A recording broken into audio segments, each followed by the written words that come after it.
Hey, what's going on, guys? Aarava here, and welcome back to the Pitlane Podcast, episode number 72 today for what is the debut, really, of the 2018 versions of podcast, season 3, if you will, with your usual hosts, myself, Arav, Callum, and Tom.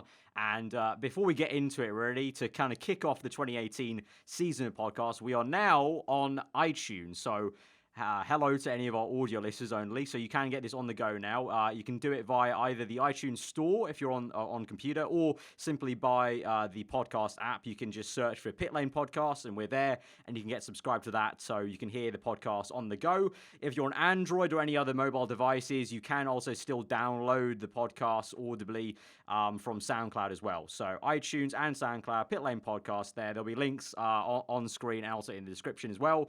But yeah, so obviously the main source of the podcast will still always be here at YouTube, so we'll still have the video version. This is where we can wave. Yeah, this is where we can wave, and actually you can see what we're doing. But there's now going to be a much easier way to listen to it on the go. I know a lot of you guys really wanted it on the go on iTunes, especially on the podcast app. So really happy we got that. And also, if you've already listened and been a fan of the podcast before, we would appreciate you go over there and maybe rate us on the podcast app itself. And that will really help us out. And don't forget also, if you do want to support us in some other way, you can also check out our sponsor, GT Omega. And if you get anything from there and use our code, PitlaneF1, we get a 5% kickback from that, and that really helps us out. But yeah, let's get into it then. The 2018 season of podcast, guys. I'm actually quite just, before we get really into it, I'm just quite happy we're at 3 seasons now. Like, just awesome. Mental, innit? Yeah. It is mental. We've come this far. We was working it out, but by the end of the season, we're going to be past 100 podcasts, which is mental to say that we've spent 100 times 30 minutes, times 60 minutes in some cases. The fact that we've come this far, it's proud, and thanks for the people that have stuck by, and hopefully we can give you a good season 3. Yeah, and it's going to be very exciting. Obviously, season 3, bigger and better things, and hopefully we keep moving in that way. But I'm very much looking forward to this, guys. This is going to be very exciting. Plenty of chat. Plenty of chats. And and speaking about chat, there's been, for this point of the year, there's been far too much chat on the Twitter timelines in the universe of Formula One, really, for what should be a quiet period in the sport, really, just before pre-season testing, before the cars come out. We've had so many big spats and debates, and really debates that have kind of not just been in the Formula One bubble, but have kind of entered the whole kind of news bubble of just other people chiming in who don't even necessarily watch Formula One that often. And obviously, you may know I'm talking about the whole grid girl debate of Formula One kind of formally announced in the little press bracket to their website, wherever it was, that they're going to do away with the grid girls. They're not going to have any more at the Grand Prix in 2018 moving forward. And that definitely sparked a lot of talk, debates, shouting, moaning, what have you. And it's kind of just like butting heads at a thing where, I don't know about you two, after about a day of having these debates about grid girls, I kind of just went I just can't really, I'm not fussed anymore.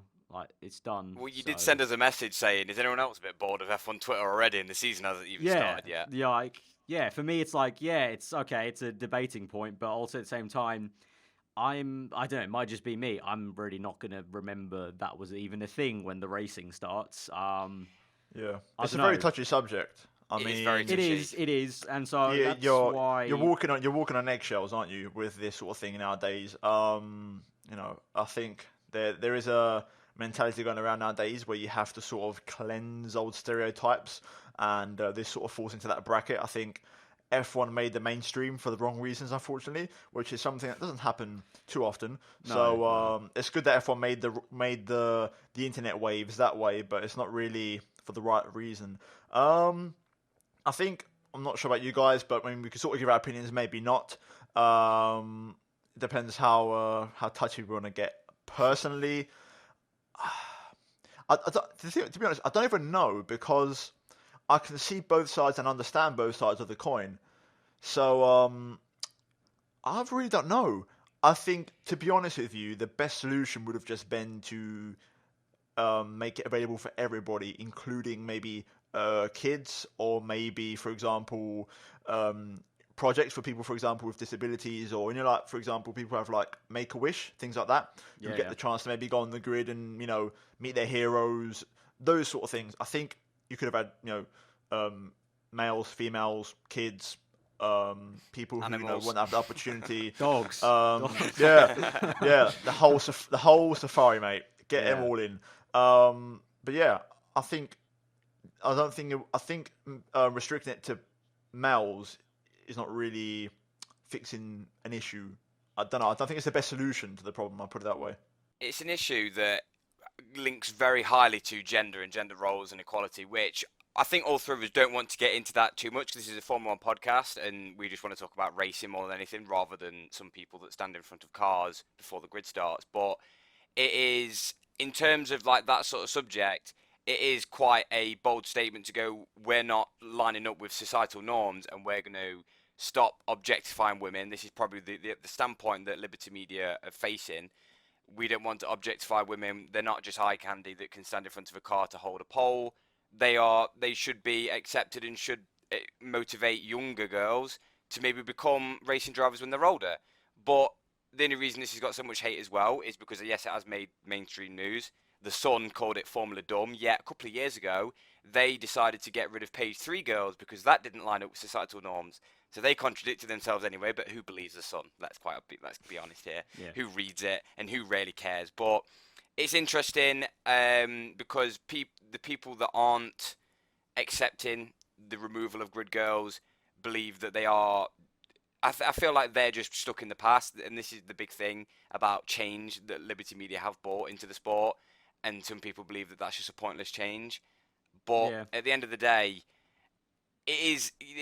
gender roles and equality is a huge topic in 2018 now. It is, and it's always going to be. Everything's going to become equal. There's always going to be a push behind equality. But even females have said that the grid girls themselves have said that they like being there because they get up close to the cars. They are a marketing object in a way, and as sad as that is, the reason why businesses use like marketing people is because they can slap a logo on it whilst people look. That's the main point. Santander, I think that's one of the common ones that you always see slapped on a dress. So I don't know. I don't want to get too into it because it's just a wild topic which we could go on for hours. I think it's very, very simple. It just comes down to a mixed response. And I think, unlike other situations where gender equality has become a thing in sports and also just mainstream news, this one was not as night and day. This one is a bit more grey and a bit more in between. I think also because we've seen the tweets, there are people, especially females, who have managed to use that as a springboard to get into racing. So I'm not sure where I fall on this, to be honest. Well, even female racing drivers have come out and said like they there's are been like for female grid racing girls. drivers and just the models that have done it in the past being like, well, we like doing it, we have no issue with it. At the end of the day, for me, the kind of the line in the sand is, at the end of the day, Formula One is a private club, if you will. It's not a public service, so it's like a business taking a business decision. You know, Liberty Media basically said it did not fall in line anymore with what they wanted the brand of F1 to be. Have that what you will. That's a separate argument. But at the end of the day, they're a business that have taken their own decision on a private business matter. And so they've got no basically person to answer to for in terms of public stuff, in terms of people losing their jobs. So, yes, it's an argument in terms of, models will lose opportunity to be grid girls and have, payment for like 1 time in a year or 2 times in a year or whatever. Which is, obviously on their side, so they're going to have to maybe get other jobs instead. But it's a private company, so the private company can do whatever they want. The other argument, the other argument is that private company's decision correct? Obviously, the fan reaction to it has been, I would say maybe I think the percentage is probably 70-30, 60-40, I think. Depends on who. It changes in every poll that I look at. It really depends on the outlet yeah. doing the survey. I will put that out. It depends on who puts the survey out in terms of what kind of follower base they have. But yeah, it's definitely been a bit more long string than I ever thought it would be. And I think it was Tom that brought up or Callum, that I DM'd these two like 3 days after the news came out, and I was like, I'm already bored of it. Like, yeah, okay, it's an important issue, but also at the same time, it's F1. Like, aren't we all just here for the racing? Who actually gives a toss? Well, at the end of the day, it's a business deciding how they market what they own.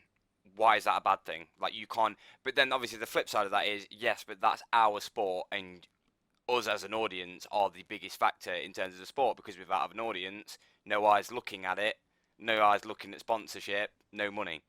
So I think this whole issue, I don't think we're going to go too long on this, but I did bring it back to an old video, which I think you might remember.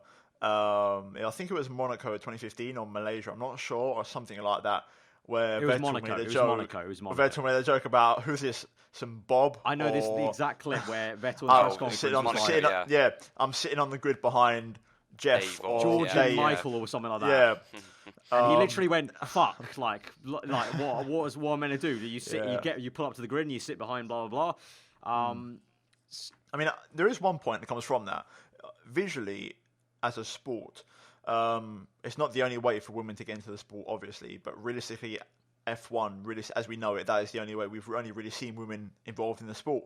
So visually, all that really does, the new implementation, is just, if you're at a Grand Prix and you look at the grid, because there's not just really less a great girls, amount of, there's not a great amount of female mechanics or female race engineers or drivers. So therefore, if you're looking at the sport and you want to be inspiring women to get into it, all you're going to see is more male genitalia.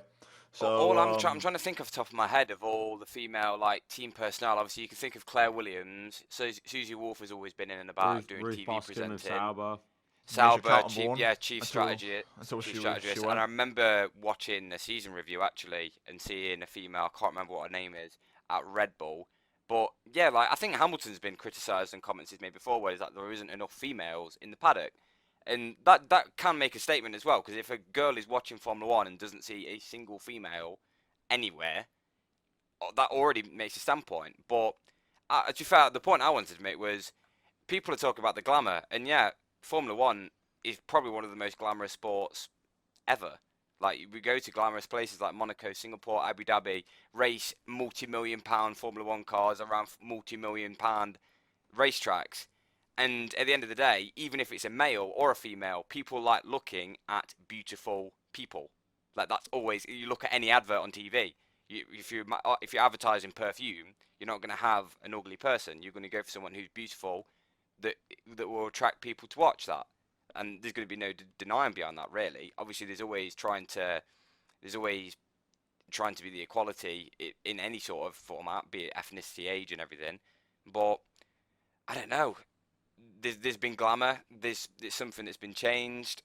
I feel like the old people in the sport need to suck it up, because at the end of the day, does it really affect what's happening on track? It literally affects nothing. Literally, you're going to forget about it. It's a bloody number on the front of a car before it even gets going for the actual event you're at, which is the kind of I bet half bottom the line. people aren't even tuned in. People tune in mostly for Oh the mate, formation lap. I have tuned in plenty of times. If it's been a heavy night on the Saturday night or something, or just generally been up late and you wake up. 5 red lights. Yeah, literally, you're waking up and it's and they're forming the lap, and then it's 5 red lights. Okay, I made it, sweet. Turn on Twitter, we're good to go. I haven't even seen the period where they've had the lights, where they had the bloody stands on all the mechanics round. So, that's enough of that. It's just, I'm just bored of it now. It segues into our main point of this podcast, I think, quite nicely. Yeah, I think, which is obviously Liberty did that change, and they also did the recent time change, which is, I believe, basically for European rounds, it is an hour and 10 minutes later, and then for every other round, it is 10 minutes past the hour the race is going to start, which the 10 past the hour thing makes a difference for a lot of places where they don't do big 1 hour preview coverage shows, like Sky F1, for example. If you have Sky in your country, whether it be England or, well, it used to be Germany, but they just lost the rights, I think, didn't they?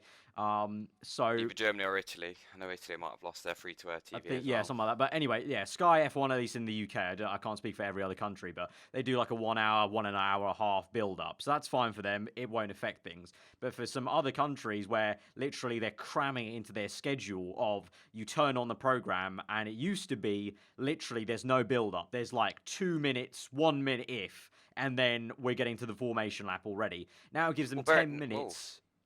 Bearing in mind, what time does the FOM thing start? 5:02, isn't it? Yeah, usually? 5:02. So it gives them 5 minutes. Gives them 5 minutes. This gives them now 15 minutes just to run a tiny short little bit about what happened qualifying, or if there's any major news ahead of the grid, like, the Ferrari had an issue, or the Merc's got an issue, or something like that. It just gives them a chance to do something, a tiny bit of pre-show, instead of just going, right, 5 minutes, go. There's a bigger difference, and it's not that they have 15. They still have the same time. It's just the fact they start from the hour. The main reason for this is so wherever around the world you are, TV scheduling, for example, programs that are an hour long, they can actually have that entire hour of television. Yep. So then when the hour finishes and the new one starts, F1 will preview for 5 minutes, 10 max, probably around 8 minutes. Yeah. And then obviously, I'm guessing the same way as it was before, the Formation Lap will start on the hour. So the race actually starts at around 12 Funnily to enough, you bring 13 that minutes past the hour. So Because I've heard a lot of people say they should do what MotoGP does, in which start the formation lap 3 minutes early, let them go round, and then on the hour it starts. Yeah. I don't think that's their intention. I feel like they still want to start the formation lap on the hour or on the I think so. I think 10-minute that's pass. what they want to do, yeah. But it's quite an interesting thing, actually, because a lot of people obviously piped up and said this is easily catering towards America. Yes, that's your point. We're trying to get America involved in Formula One because that's a big market to get into. Yep. Some people said that this is disrupting European strictness with time, that 10 past the hour is not right. What the fuck is that? Yeah, seriously? The 1 hour 10 thing for Europe, just like, it doesn't really matter. Like, honestly, on a Sunday, are you really doing much stuff on a Sunday? Not really. It's 1:10 or 2:10. I mean, 1 or 2:10 instead. Like, it's not really a huge thing, and it kind of helps. Again, like you said, that later time helps out just around the world in terms of time zones. Apart from maybe, I don't know, I'm thinking like any people who maybe wake up or the people in the States who wake up early for races. It means I saw a tweet, someone who gets up normally around 6:30 now can get up at 7:30 for a race. Yeah. So Australians have 7:40. So at first I was thinking to myself, and we'll sort of tie this into some conversation in a minute. But at first I was thinking to myself, why are they changing this for? Is it just for the sake of changing something? Because F1 has synonymously, there we go, always started at the exact same time for as long as anyone can remember. Yeah. So why they need to change it? But it makes sense business-wise, and in some regard, also realistically speaking, for people just in normal life. So I'm all for the change. I mean, I'm not too fussed. It's just an hour I've later. got a good analogy, sure and I'm people curious. won't mind. I'm just curious to see what you two think about this. I think, football, for example, the typical 3 o'clock kickoff. Yeah. How much uproar? Cause if you're new to this podcast, you'll know that we link football a lot, because all three of us like football. What would the uproar be if, let's say, the 3 o'clock kickoff was moved to 4 o'clock or something like that? Like, what do you reckon compared to Formula One?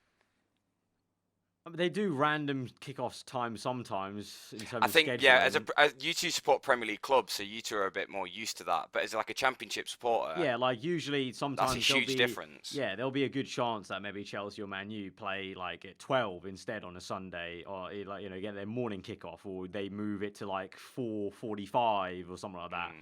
It's tricky to really compare because football, I think hours aren't a problem. I think days are. So, for example, this weekend, everyone's playing, yet Chelsea are playing on Monday. So those fans who have to go to the game on a Monday, that's different because that's like work and, taking days off work, scheduling things. It's a different situation. But that's why I'm saying, like, it's Sunday. Like, most people... That's why there's no need for them to be in uproar. Most jobs have the Sunday off. If let's discount Saturday. Most jobs will have Sunday off at least, because that's usually the day you have off. So and it's European races, so Canada and Kota will still be the exact same time, just 10 minutes past the hour. So yeah, exactly. Every other race that's not Europe will be that still same time, just like a couple of minutes you're talking. Yeah. But obviously, like I said, going back to what we can sort of tie this into. Are Liberty Media just changing things in F1 for the sake of changing them? Because obviously a lot of people are starting to, just make their disappreciation of their changes known. There's been a hashtag floating around with the hashtag Liberty Media out. Arsenal fans. Very, very, very interesting. I mean, if you look at what's happened in the last year and you sort of, just wrap it up in a bit of a quick 30-second sort of summary. I mean, logo change, Halo approval, along with the logo change, just the restructure of graphics, which TV graphics, I think we're going to get a brand new set of them this year. And according to the rumored ones, I'm not particularly keen, to be honest. Also, the the Grid Girls ban, and just a load of other minor tweaks, like for example, shark fins, and then T-wings, all these changes, and just time of the race starting, and probably loads more that I've forgotten about. And it leads to the question, are Liberty Media changing what really needs to be changed with F1, or are they changing things to make it their Formula One? So Liberty Media F1. I think they're changing what they can change right now from a That's marketing literally standpoint. what I was about because to say. F1, I think we've all forgot. I think all the people bringing this up are forgetting. F1 is F1. It's a stubborn-ass sport, and all the rules have grace periods. And so all the important things that everyone wants to be changed about the cars, great close racing, has a grace period of 2021. So really, they're just trying to do the best job they can to change F1, to market it better to bigger mass markets like America, trying to crack that market finally, and also just trying to engage with a younger audience, a bit more of an internet orientated audience. Rules-wise, they have their hands tied. You've got Ross Brawn and his team trying their best. There's talk about getting different engineering groups to work on concepts, but all of that is all just planning for when they can actually change the rules, which are there, in the rule book, that they're there till 2021. So it's interesting though, because like I made a tweet about it. Has everyone forgot how much good Liberty Media have bought into the sport since Ecclestone's gone? So much. Such as increased number sizes. These are all minor. Like, I've got to say, every single change has been very, very minor. But there's a reason behind that. It's because they can't make a huge change. That's why they've been speculating regs, but they're not going to come until a couple of years' time, 2021. But the idea, such as getting Ross Brawn and his group, actually getting a proper group to work on it, to actually fix things such as racing, improving numbers to make them a bit bigger, and also obviously on the the shark fins, to make it just a bit more recognisable. I'm trying to think of other things off the top of my head now. There was 14 things. There was something on F1 Fanatic where I've completely forgotten them all now, which kind of ruins my point a little bit. But all of the good that they have bought into the sport. Yeah, like you got the corner, like the turn plates, like turn 1, turn 2, all in every corner now. Little details. I think also. I think it's going in the right direction. Don't get me wrong. I think they're definitely making a lot of changes quickly, and some of them, for example, I think the Grid Girl one, like, as an example, they could have maybe taken a bit more time with, because their main reason was it didn't resonate with the values of their brand going in that of now the 21st century. But you still have, for example, halftime cheerleaders in baseball, UFC, boxing, basketball, Crystal Palace cheerleaders in football. I think the argument there is cheerleading as actual cheerleaders is actually recognised as a sport rather than just a person looking pretty. But then again, Grid Girls prove a purpose. Like, they do more than just stand in front of a car. Like, they do attract sponsors, and also they do interact with fans and everything. Like, they do a lot more than just stand in a corridor and also stand in front of a car. So there's arguments on every side, really. But yeah, they are making a lot of changes really quickly. But to be fair, they can only make minor ones, so I think they may as well just go wild and see what. Plus, F1's always, like, let's be honest. Think about, let's take graphics, for example. We are set to get some new graphics next year, right? Every single time we've had a new set of graphics, what has your reaction been? Yeah, good. I don't think it's been bad. It's been like, okay, and then you kind of get used to it. Because at first, it's a shocking they've never really done bad graphics. No. I think I can't remember the last time graphics were bad. It's never really been a major thing for me. However, this year, you look at the graphics, and they are very different to what we've had in the past. Whereas before, there was a sort of development of what they were. So, you had the old 2010 to 2014, then there's got sort of simplified and minimalized from 2015 onwards. But they still just had a nice. I thought the graphics we had up until this season are the best we've ever had. Like, they look great, and they're just building on those all the time. And this is another thing where, does that tie into Liberty Media just wanting to change things for the sake of changing them? Because, for example, Personally, OCD of mine, I don't like the look and the font they're using with this new rebrand of F1. So for me personally, looking at these new graphics with everything they want to apply to it, it just doesn't look great. And also, they seem to be very keen on lots of popping colours. So talking about changes to the sport itself, there's also some changes for drivers, and one in particular, obviously, is Fernando Alonso. He did Daytona, and now it's been announced, with the thanks to Toyota, that he's going to be doing, well, not the entirety or as much of the season of World Endurance that he can. The one he's set to miss is Japan, but they're even looking at potentially moving that entire race because it collides with, I think it's the USA Grand Prix, is it? I think it's USA or like Mexico. I think it's around that time of the calendar anyway. So they're thinking about even moving that for him to race, which is a whole kind of thing on its own in terms of the shock factor. But yeah, Alonso doing World Endurance, and then that kind of brings us into just 2018 obviously is on the horizon. So he's got a stacked schedule though. Is it like 25? 25 races. Yeah. He's literally, I don't know how, like, we've got our first triple header this year. Yeah.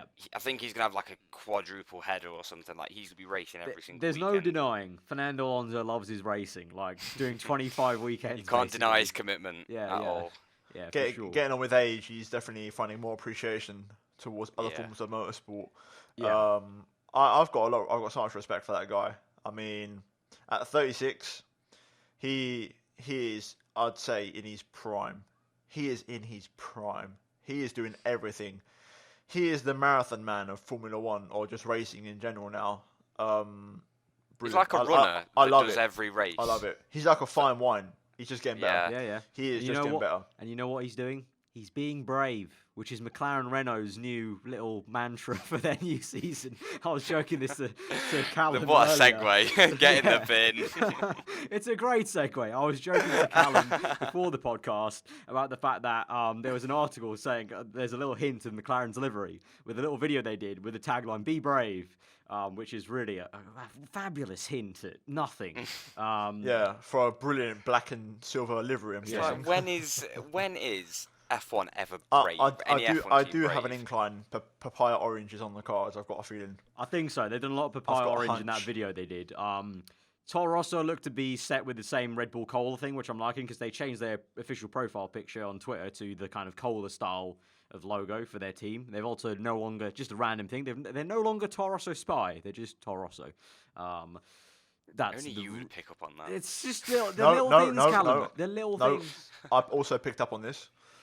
Clearly, I just don't pay attention. The little things, okay?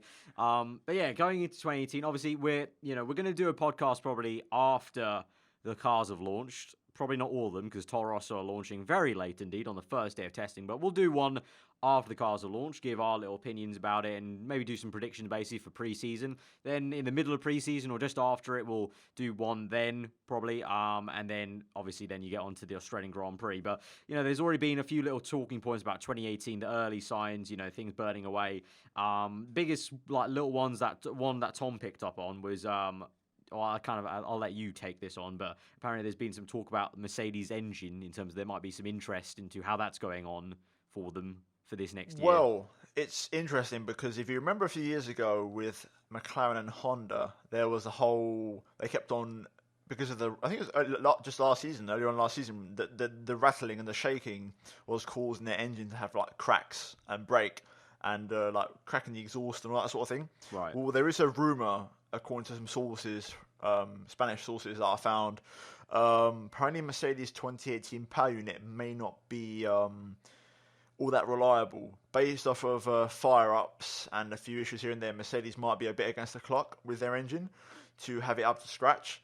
It makes sense in terms of, obviously, Mercedes always want to try and optimize and pursue absolute, peak performance with their brilliant power unit, and apparently the rumor running around is they're having a few issues with it, and there's actually like cracks appearing, actual cracks in the engine because of how much just power and how much that engine is shaking. So it's going to be interesting. Maybe that might be their sort of thing to work on from now to Australia, which sort of takes away from them developing the actual car as much as they would like, and that sort of maybe just levels out the playing field a bit. And also, what would that mean for all the other teams running Mercedes power units? I was just thinking that. that's where it depends if it's just completely power unit related, whether every team has sort of different exhaust types. I don't know. I'm not that chimed in or that clued in terms of the specifics, but it's going to be interesting. I feel like it should all be the same, because it's not like the exhausts are as important as what they used to be back when they used to have like blown diffusers and stuff. I feel like they'll be quite industry standard. The rumors are vague, but it's very simple. In essence, it's basically a similar issue to what McLaren had last season with the vibration and rattling thing. So tied into obviously what we commented towards the end of last season about Red Bull and Ferrari, wanting to be thereabouts. We could have an interesting start to the season, hopefully. Fingers crossed. Hopefully. Depends if Red Bull actually pull up their socks and start off early and kind of get going with hitting the ground running, basically. On the subject of Red Bull, a little kind of tidbit in terms of, obviously we kind of knew this maybe, but now they've kind of really come out and said, I can't remember his bloody name, the guy at Renault, the main... Cyril Abiteboul. That's the guy. I always remember his face. I'm never great with names. I'm great with faces though. But yeah, he came out and said that McLaren and Red Bull are definitely going to be two high maintenance customers. But he's kind of relishing that, and I kind of took some positivity to that. He was kind of relishing the fact that they're going to have to work obviously very hard to kind of please two big customers now, as well as obviously pushing themselves. And now they're going to have obviously a direct chassis comparison. So, the season's nearly upon us, and I can't wait to see how that Renault, the Red Bull, and McLaren hit the ground running. Because if you think about it, that's clever, isn't it? The fact that there's three huge gunners. Yeah, it's three different bullets with Renault engines. But for me, that dynamic is going to be probably one of the more interesting ones compared to just Mercedes v Ferrari. It's just the three Renaults. How do three cars with three big teams fare with the same engine or the same engine? Obviously, Renault might have a slight advantage of how they run their engine, just like Mercedes Works team do. That, and then kind of tying into just talking about teams in general. A little thing that was, I think, like 2-3 weeks ago now. But if you remember, like a couple of years ago, Sauber and I think it was Force India put in a complaint to the EU about financial fair play, to kind of borrow a term from football again. And they basically complained to the EU about the way prize money was dealt out and just the money that was in Formula One. They actually removed that little request to the EU, and there was an article about the reason for Sauber's doing, obviously, is now that Sauber, Alfa Romeo, Ferrari don't like the idea of getting less cash because they're Ferrari and they like their little Ferrari money, basically. And obviously with the deal with Sauber and Alfa Romeo, they're funneling a lot of money now into Alfa Romeo and Sauber's project, which basically was kind of the little nudge for them to kind of be like, okay, come on, lads, just stop the little... Pipe down. Yeah, pipe down. Back off away from the EU in terms of coming after these things. And that kind of takes off steam from the whole financial... rule changes the Sport and Liberty Media want to maybe make. So definitely once again showing, it's that kind of wrestling of powers within Formula One and Formula One politics of, the sport versus Ferrari. Me personally, I don't know about you two. Me personally, in any sport, I don't think a team should be bigger than the sport itself. But it's Formula One. Unfortunately, it's Ferrari do have a lot of these extending political arms. Yeah, the fact that Ferrari get more money than Mercedes, even though Mercedes beat them, I completely previous agree. years, is I do think people don't realise though just how critical of a component Ferrari is to Formula One. It's just, just imagine it. If Liverpool were to leave football altogether tomorrow, or Manchester United, it's exactly the same thing. Going back to the football comparisons, if Real Madrid were to cease existing, or being part of football and switching to like, I don't know, some other sport, it's just one of them things where I think people are happy to say now, yeah, just strip their money, me and myself included. But if they do take action, I think we could be, I won't say regretting it, but I think we'll be surprised at just how big of an impact it has, because Ferrari is just it's character to the sport. So I can understand why pleasing them is such an important thing, because for over half a century now they've been synonymous with Formula One. So yeah, it's a very interesting debate. It's once again it's the logic of the grid girls thing applied to this. So you're it's a tug of war where you don't really want to make a mistake or I think push the wrong person. I think the funniest part of all this is when you said that Force India have had to pull out as well. You know why that is, don't you? Because the bloody Brexit. They can't get any help from the EU anymore because we're pissing off. And Force India being obviously located in, well, India, but like mainly located in England, they've kind of had that one whipped underneath them without really knowing. I'll butt in because we didn't really prepare this before the podcast, but that's just giving me a reminder. Apparently there was like a last minute, maybe late change, forcing them to change their actual name going into this season to just Force Racing. Very what last happened minute. to that? 'Cause we spoke about it last season. Then there was never anything. When we talked about it, it was like Air Force, wasn't it, or something like that? No, Yeah, but Air apparently Force like One. 2 weeks Force ago. Apparently Yeah. 2 weeks ago, because obviously VJ Mader's got this whole thing going on with like taxes and court cases. But apparently about 2 weeks ago, there was some form of official move made to try and acquire the name and just call it Force Racing. Apparently, it's just sort of depending if they can sort of get it done in time before the season starts. But Haven't the FIA already released the official list? I'm not sure. That's the thing. I'm not 100% clued in because the article was a bit vague and it was about 2-3 weeks ago, if not more. But I'd say don't be surprised if Force India rock up to Australia as Force Racing as a whole. No, they'll just forget. They'll just put Force. Force Racing Formula One team. But, I race for the Force. Just a small caveat. I mean, they can still use the Feel the Force. They can still use that Yeah, one. they can. Like So what it's Red Bull did marketable. back in the day. Get Star Wars involved. Feel the Force. Get them The in, Force with one. Yeah, get them roped in. It's fine. May the Force be with you. Oh, that is amazing. Yeah, talking about marketing and stuff like that. Livery wise, Tom picked up on this in terms of he saw a photo of the Williams wind tunnel with the halo in white. So that's just a tiny topic of, hopefully teams, I think all three of us on the same page, hopefully teams try to incorporate their livery with the halo instead of just the carbon fiber on the livery itself, and I think they will. But it kind of goes. We haven't actually mentioned it at all. But obviously, it's not really Formula One, but Formula E launched their Gen 2 cars, and the halo on that was styled, with the rest of the car in mind as well, in terms of the coloring and the way they designed it. And it, certain angles, in the video they showed, it just kind of just blends in, and you sometimes it just kind of goes away a little bit. And so hopefully, if teams incorporate into the livery, it won't look like such a outstanding sore thumb, if it will. Or I guarantee you, 2021 regs will cater for the halo. Definitely. I think so.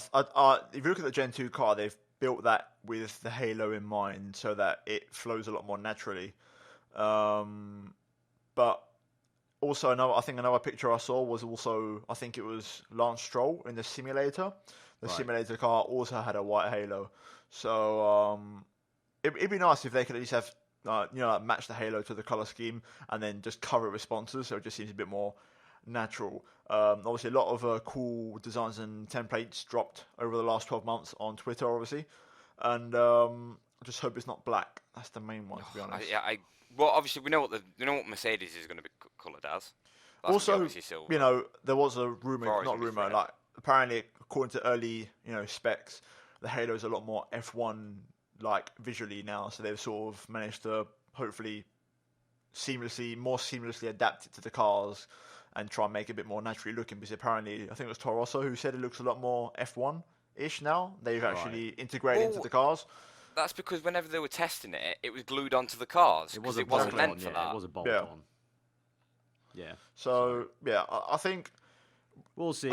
We'll see. Like I said, I've got no concern. I think we will get used to the halo. My concern is I don't think we will find a onboard camera replacement. No, which is my thing. So I was literally watching your video earlier, and I was like, the T-cam is dead now. We can't use the T-cam. The T-cam, You just genuinely you can't. Like they can. I bet they'll probably still turn up with it because that's the way that they've always identified cars, haven't they? Because they've always had the coloured one and then the black one. We're going back to the 1980s side camera. Well, it's either that. Obviously, they've been thinking about getting the 360 camera. Well, they are. Monaco. Yeah, they are. Yeah, they are getting a mandatory 360 camera like IndyCar. But also, I saw a post on Instagram earlier about getting a visor cam. To see, I feel like an IndyCar do a very, very good when visor they did it cam. in Indy 500, I love that shit. That was great. I love IndyCar that. have nailed the visor cam. Yeah, that was. So sweet. I feel like Formula One need that within the next couple of years because I feel like it's been tried and tested many times. but they've just never nailed it properly because it always looked like a bag of wank and it was way too shaky. But somehow IndyCar have nailed it. Yeah, no, definitely. Agree with you on that point. And a final little thing before we kind of round it off, literally just happened today as we record this on a Saturday, is there was a little article about Stroll saying that Massa didn't help him very much in his development in his year in Formula One. And then Massa quote tweeted it and kind of with a shocked emoji face and then kind of just said, be careful what you're saying or don't be so outspoken or whatever it was. So a little bit of beef there between the ex-Williams driver and the current still remaining Lance Stroll there. It's going to be an interesting one for Williams as a whole. We haven't really talked. We have talked a fair bit about them. But I suppose, it's. I think now's when we're going to see how truly where they are with Stroll and Sorokin. There's nowhere to hide, let's say, in terms of there's no Massa now turning up and doing a madness, just for one race. And taking them to P8 or P7, which is not madness, but it is for them. A very mild madness. Yeah, it's a mild madness for them. I don't know. Yeah, it's good. With I really hope Sal Ralph Romeo. I hope with the new Ferrari engine, the current year one. I really hope they can do some stuff and make it interesting. Not for Williams' sake, but for their sake. I hope it could be like a case of Sauber breathing down the neck of Williams almost. Well, with McLaren coming forwards, and I think they're going to be straight behind Renault and McLaren straight away. Oh yeah, no, I would assume that. I think McLaren would be upset, very upset if they weren't. They'll be pissed. I mean, I don't know if you saw the interview with Alonso on the F1 channel. I think there was a video 2 days ago or yesterday even. I saw that. Yeah. And Alonso said, it's the first time in preseason where McLaren are going to be able to actually focus and turn laps in preseason to actually improve the car and prepare stuff for the season rather than just the engine. Turn up at Australia with no work done on the car and just pray that the engine does 55 laps.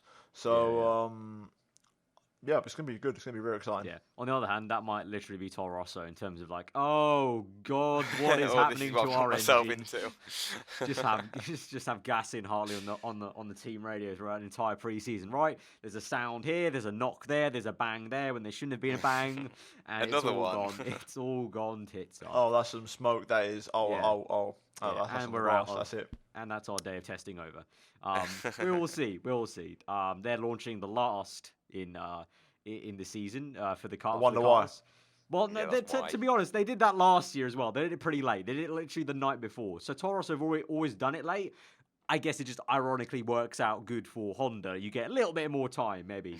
You get a couple more days. Make it good before we have to unleash the Honda curse of having the words Honda on a car.